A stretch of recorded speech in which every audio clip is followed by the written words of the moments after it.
Because we've got member of Armed Services and Foreign Relations Committee, Democratic Senator Tim Kaine of Virginia. Tim, Senator, morning after, what are your thoughts? Well, you know, we've just seen this too many times, Joe. I was a governor during the shooting at Virginia Tech in 2007, and I think what these latest incidents in Colorado and now California raises two questions. One, are we mature enough as a country to look in the mirror and say we have a gun problem? You know, a 12-step program starts with you got to acknowledge you have a problem. Are we mature enough to acknowledge that? And second, for those of us here, are we willing to stop being bystanders? Because Congress has been a bystander to all this, and there's always that voice that comes out and says, oh, this particular fix wouldn't have done anything about it, so let's do nothing. Yeah. And that bystander voice is a voice of evil. Shooters are evil, but people who stand by and do nothing and say nothing can be done to fix problems, that's a voice of evil too. Well, as Eugene said, the common denominator is guns. I could look at Virginia Tech and say that's a mental health issue. I could look at Sandy Hook and say that's a mental health issue. But you look at Planned Parenthood, perhaps it was a mental health issue. It might have been political. You look at what happened yesterday, quite likely political. The common denominator is whether people are politically motivated extremists with guns or whether they're mentally challenged with guns.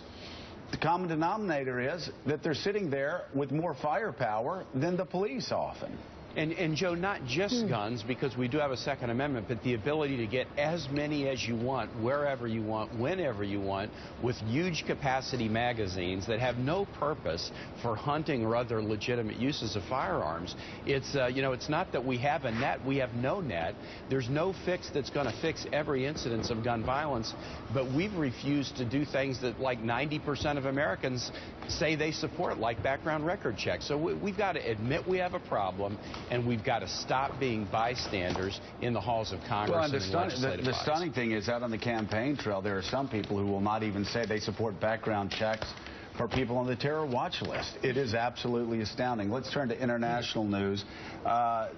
Great Britain being more aggressive against ISIS. You're suggesting we ramp up our bombing campaign as well. I think we should, Joe, and I think it's really interesting. We start next week the 17th month of a war against ISIL. Congress has refused to debate it or vote on it. Yesterday, the English Parliament voted on it. In the next 10 days or so, the German legislative body is going to vote on it. I think it's time for Congress to be willing to say ISIL is an enemy, and we should take military action to help stop them. That's smart.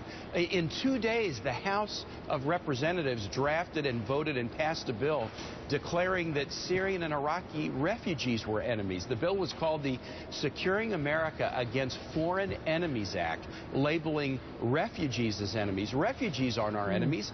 ISIL is our enemy, but Congress won't even have a debate about this war, and it's time that we finally do it. I'm glad that the English Parliament and the German legislature is going to give us maybe a little bit of shame-based motivation to finally act. Senator Kaine, as you know, the authorization of military force is a very broad. What specifically do you think needs to be done? 32 airstrikes we're just hearing now overnight against ISIS from the coalition. What else needs to be done? Are the 50 special operators on the ground enough in Syria?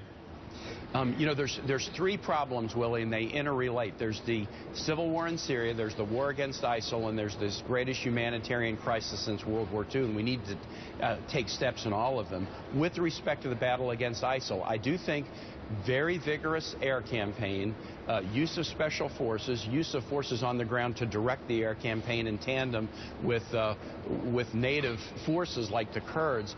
That's going to be the path to success. We've seen it work in the Kurdish areas in northern Iraq and northern Syria, where we have ground partners from the region, and that continues to be a significant need. King Abdullah of Jordan has said over and over again, this is our fight, not yours. We've got to be all in, but if we're all in, help us. And there is starting to be some effective on the battlefield success. The New York Times had a great article yesterday. There's been others recently about how the ISIL territory is shrinking because there is more success on the battlefield. But the problem is, as you guys know, as they start to shrink on the battlefield, they'll be more inclined to try to go rogue and do terrorist actions, whether it's downing a jet in the Sinai or a cafe and stadium and rock concert bombings in Paris. So we've got to also up the counterterrorism protection for the homeland. All right, Senator Tim Kaine, thank you very much for being on this morning.